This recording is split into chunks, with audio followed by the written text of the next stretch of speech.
नमस्कार मंडळी. एका कुंभाराकडे 2 मडकी होती. तो कुंभार डोंगराच्या पायथ्याशी राहत होता. त्याचं घर उंच वर होतं. तेव्हा तो त्या 2 मडक्याच्या सहाय्यानं आपल्या वरच्या घरी नियमितपणे पाणी भरायचा. पण त्यातील एक मडकं फुटकं होतं आणि दुसरं मडकं चांगलं होतं.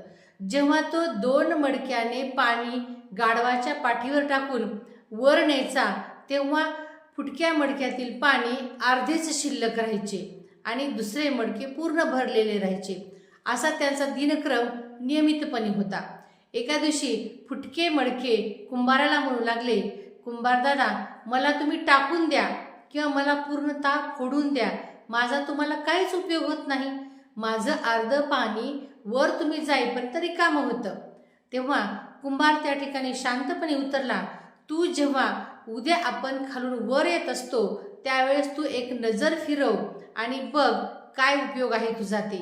असं म्हटल्यानंतर दुसऱ्या दिवशी जेव्हा कुंभाराने त्या ठिकाणी मडक्यामध्ये पाणी भरले आणि गाढवाच्या पाठीवर टाकून तो निघाला तेव्हा फुटक्या मडक्याने आपली नजर पूर्ण रस्त्यावर फिरवली. तेव्हा त्याच्या लक्षात आले की या मडक्यातून गळणाऱ्या पाण्याच्या उपयोगाने त्या ठिकाणी कुंभाराने बिया लावलेल्या होत्या आणि पूर्ण रस्ता फुलांनी बहरलेला होता. मंडळी, या कथेचं तात्पर्य असंच आहे की एखाद्या व्यक्तीच्या मध्ये कोणता कमीपणा जर असेल तर त्याला तुच्छ न लेखता त्याच्या त्या सद्गुणाचा उपयोग करून घेतला पाहिजे.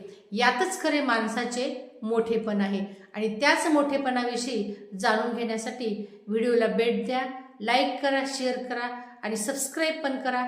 धन्यवाद.